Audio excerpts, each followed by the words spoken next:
Hey everyone, thanks for tuning in.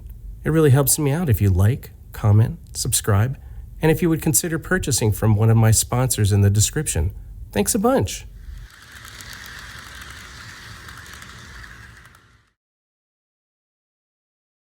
Hey everybody, I thought I'd just give you a quick trip report because I went to the Great Train Show at the Ohio State Fairground Expo Center in Columbus, Ohio. Went to this pretty much every year, I think, for about the last 5 years. And it takes up the entire expo hall, pretty much. About half of the building is dedicated to layouts and the other half to retailers. I went to the Springfield show a few weeks ago, but none of my video turned out because there was an incompatibility between my gimbal and the phone, but well, I figured that out now, so I thought I would bring you some video and you could see what I saw. Before I did that, though, I had to fulfill my table obligations, and here's some video of that. Hey, how's it going? Enjoying the train show today? You enjoy? Hey, great. Good to hear. Hey, come back anytime. I'm having a special today. Normally $5, but today, just for this train show, only $3. Yeah, I'll be looking forward to you later. See you in a bit. Hey, having a good train show? Hey, having a good train show? Hey, come over and take advantage of the train show special that's already been discounted again. Okay, or I'll see you later. Take care. Everything in the train show, it's only $1. Get your autographs here. A world famous Dr. Hobby. Get your autographs here. It's a bit of a slow train show this year. A little bit of a slow train.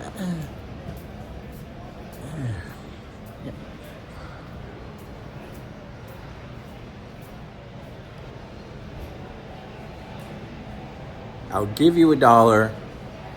Anybody want to come over? I'll give you $1 to take my autograph. One free $1. Yeah, you actually have to take the autograph. Can you throw? Well, I guess you could do, once I give it to you, it's technically yours. You could do whatever you want with it, but it'll be a little bit disheartening to me if you just throw it away in the,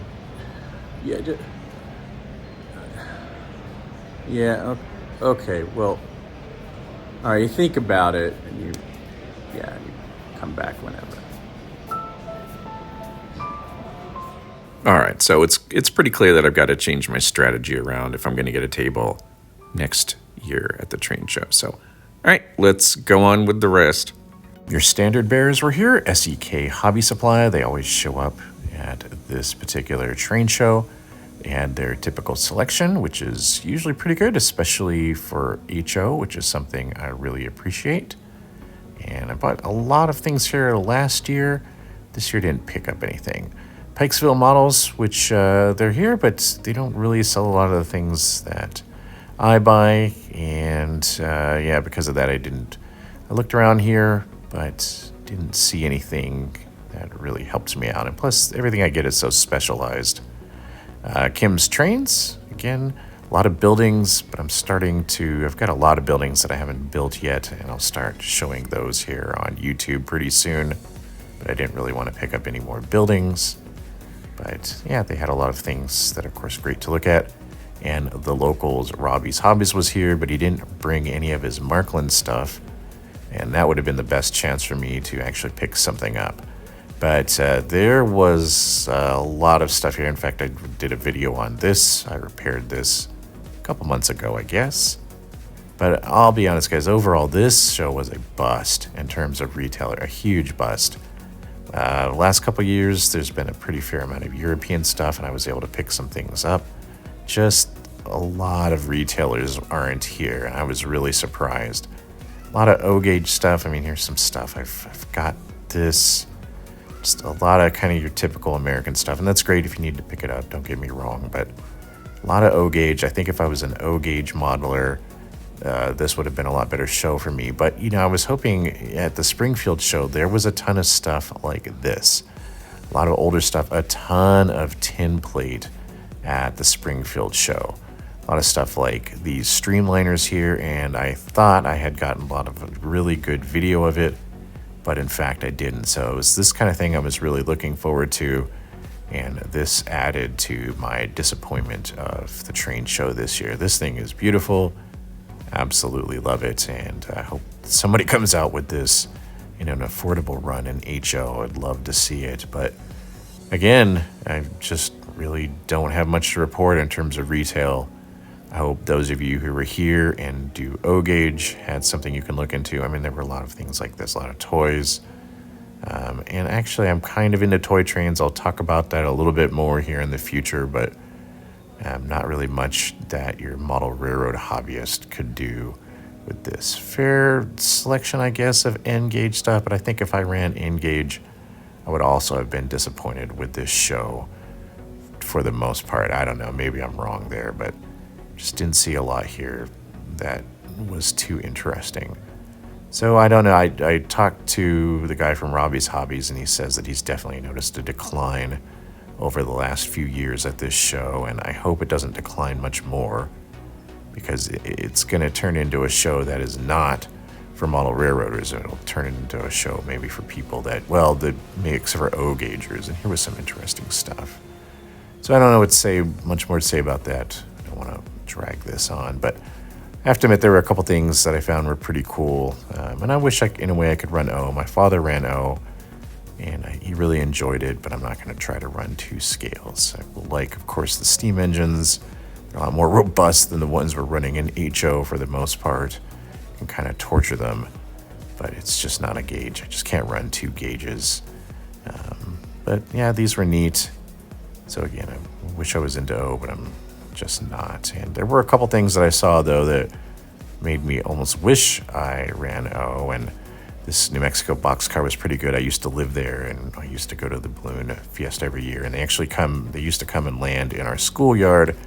And pretty much the teacher would just have to stop teaching because we'd all run out there. But this McDonald's train, I would almost switch to O just to get me this cool McDonald's train. This thing's pretty awesome, and maybe someday someone will come out with it in HO so I can have McDonald's fun too on my layout. But, you know, the one nice thing about this show is there are a lot of layouts. In fact, it seemed like there were more layouts this year, starting with Central Ohio S-Gaugers. If I had to run a different scale other than HO, I'd probably run S. In fact, I think in some ways S is a slightly better compromise. Slightly have a little bit more detail without taking up a ton more space. And, you know, I could have a little bit more room to run my electronics. I'm going to start doing a lot more of that. But S-Gauge, I always enjoy seeing their layout.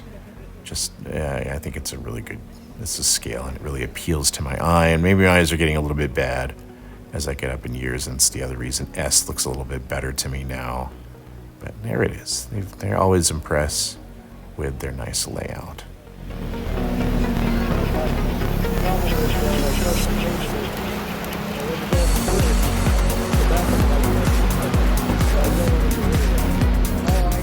That Amtrak F40PH was pretty neat because it stopped at 2 stations. It was on an automatic reverser, so you'll see it going forward, and it goes to the station, stops, waits for a little while, and then backs up to the station on the other side of the layout. Repeat ad nauseum. It's pretty nice. Very good idea. The New York Central that's going around, it looks, the cars anyway, the passenger cars look like the ones that I have. And I'm actually going to repurpose those onto a different train. There it is. Looks almost exactly like those Mantua cars that I have, and I really like them a lot. And there goes the F40PH. And I was really happy to see all the people that were able to see this and the other layouts. Hopefully they'll be drawn to our hobby. It's probably good that they came to the train show because the prices at this one were relatively reasonable, and maybe they'll think that if they start in on this hobby, they can get away with doing it on the cheap, although most of us know a lot better than that.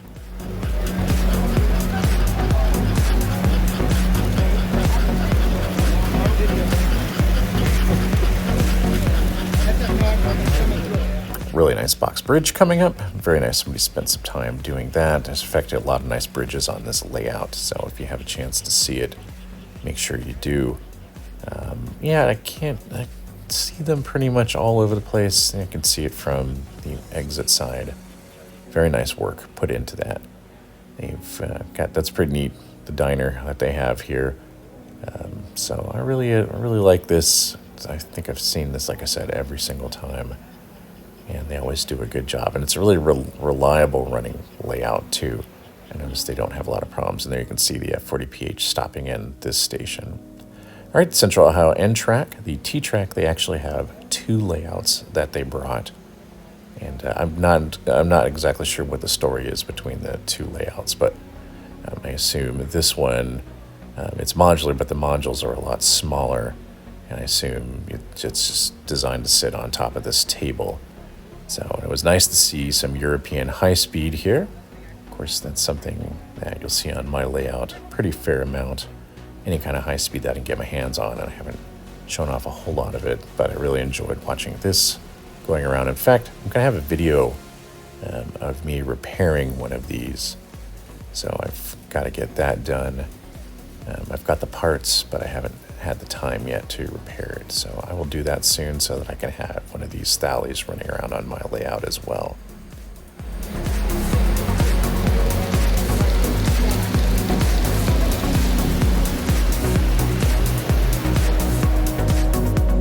All right, the Buckeye Division of the Toy Train Operating Society is running their Lionel 3-rail.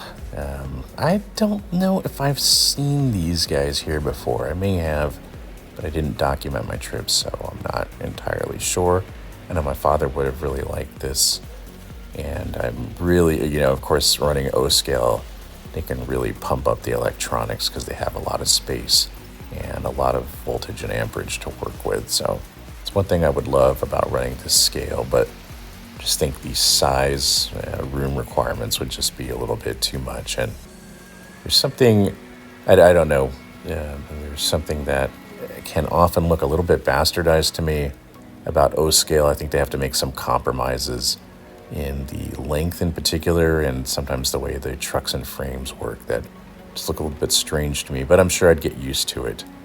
But yeah, look at this really nice coal train going by, and of course the nice Chicago and Alton.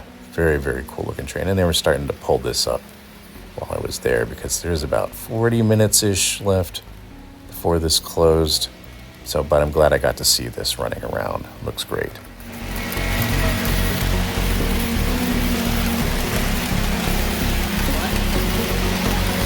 Yeah, we're taking parts of it.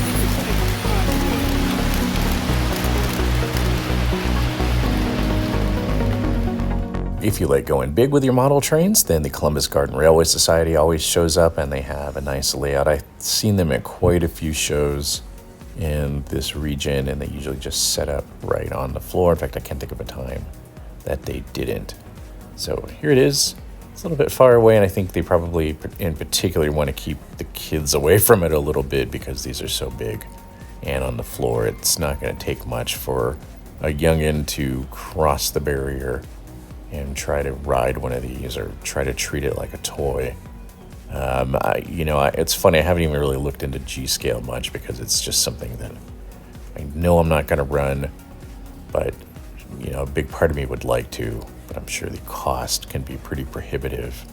But I'm glad people do, and I'm glad to have seen this. All right, the Golden Eagle and Freedom Valley model trains. This was their 5th anniversary.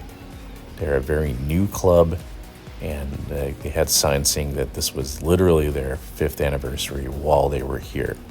So good on them. And you could tell, their modular layout here is awesome, but you could tell it's not maybe as mature as some of the other ones that show up. But, they're obviously having fun with it, and so that's what really counts. And, of course, I really enjoy seeing it.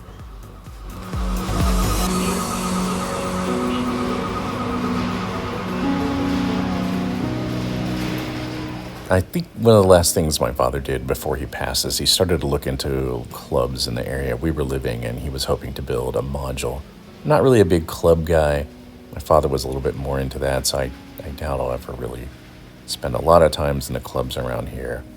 But that's okay. I can still come and see what they have to do. I look at this really neat volcano. That's pretty cool. Give a lot of props there. And at least they protected the trains from the lava, although I think still perhaps the Federal Railway Administration probably wouldn't allow them to run that close proximity to a volcano, but it looks so cool, maybe they could be talked into it.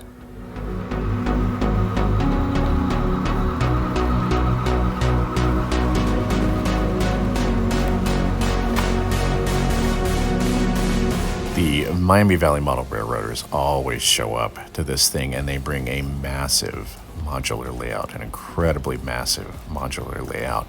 And the cornerstone, although I guess it's not in the corner, but it's still the centerpiece, maybe better, is their station and yard that they have set up here. It's a wonderful layout, although what's kind of interesting to me is I've rarely ever seen a train make it around this layout nonstop. Usually it'll conk out a couple times on the way, but with something this large, that's probably not surprising. The fact that they can get it up and running and operational at all is kind of amazing to me. And I've talked to quite a few of the guys from here, and they're all good guys. They all seem really nice, so I've had good experiences. There it is. It's kind of par for the course on this layout, but it looks so good. You can't help but be impressed with everything that's going on.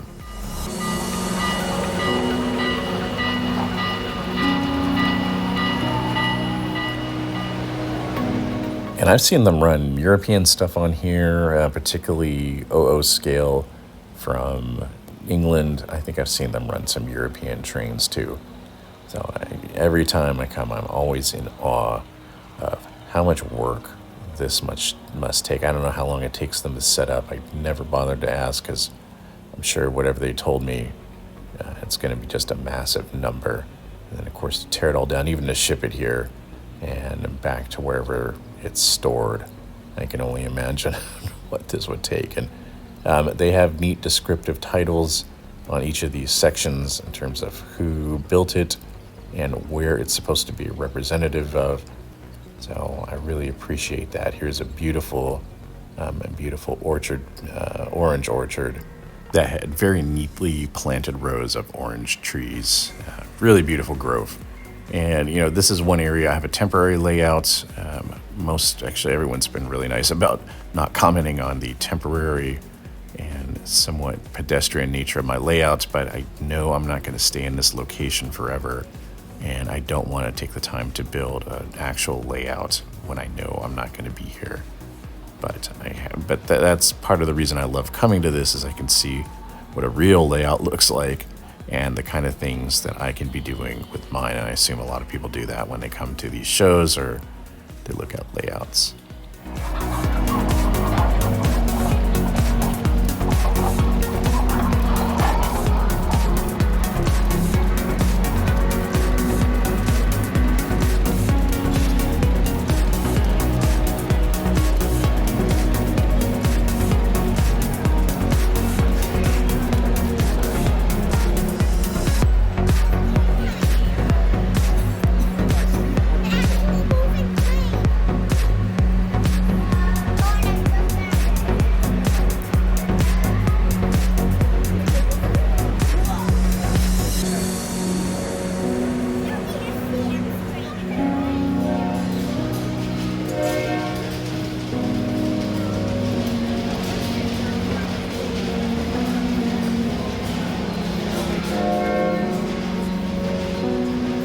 There's a lot of New York Central being run on this layout, and I'm not sure if that's because of one person that just happens to run a lot of New York Central, but I certainly don't mind since I really enjoy watching New York Central. I love the paint scheme that they have for everything, and I'll get more New York Central cars up later, hopefully.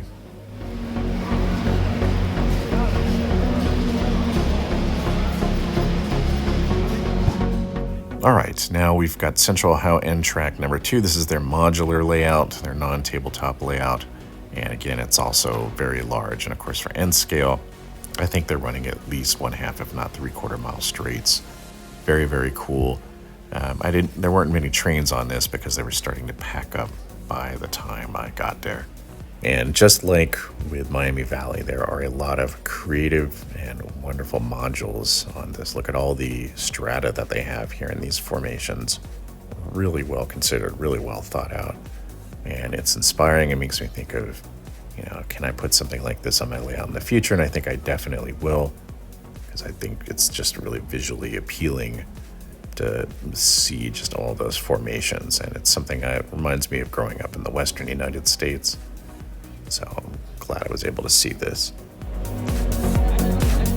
They had this neat midway model here, and I'm not sure if the Ferris wheel is supposed to work or not, but it wasn't at the time. But this bumper car thing was, and look at how cool that is. I don't know if that's a kit that you can build or if somebody built that from scratch. And I'm trying to think of, if it is built from scratch, how would you even do it? I've got an idea. I assume it uses magnets under there. Maybe it's something I can do in the future. Very nice kind of central town square view here.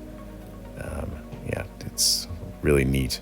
Did a really nice job on the building, and I'm always trying to sit there and figure out if things are built from scratch or if these are kits. I'm not sure.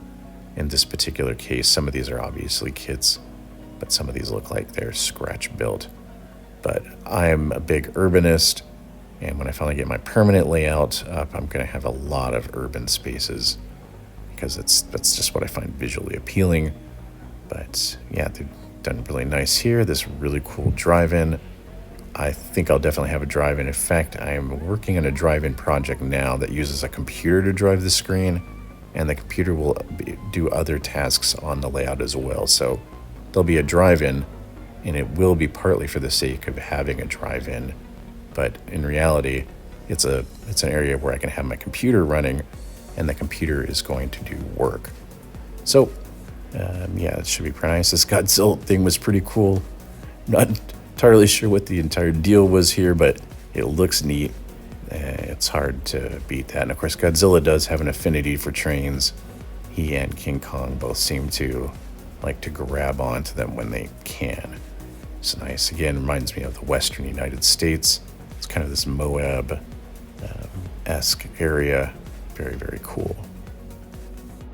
And here's something I haven't thought of before, like a zoo type area. That gives me a lot of nice ideas. I realize there's a lot you can do, and of course they have a train going around in there. So glad I saw that. I'll have to keep that in my back pocket for when I actually come up with my layout.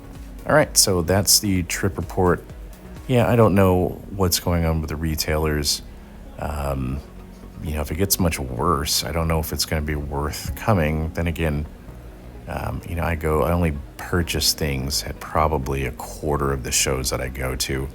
Again, a lot of that has to do with the fact that, as you can tell from my layout, I run a lot of quirky things that you're just not going to be able to find. But last year, I found a lot of those quirky things, and I was able to purchase those. But this year, again, it was just sort of dead from a retail perspective, at least for me and what I like to run. But I think even if I ran a lot more conventional stuff, which of course I do, I still don't think this would have been a particularly good show. So, but that's okay. I had fun. $11, pretty well spent. So, all right. Well, that will do this. I will talk to you later. Take care. Happy model railroading. Bye for now. See you soon.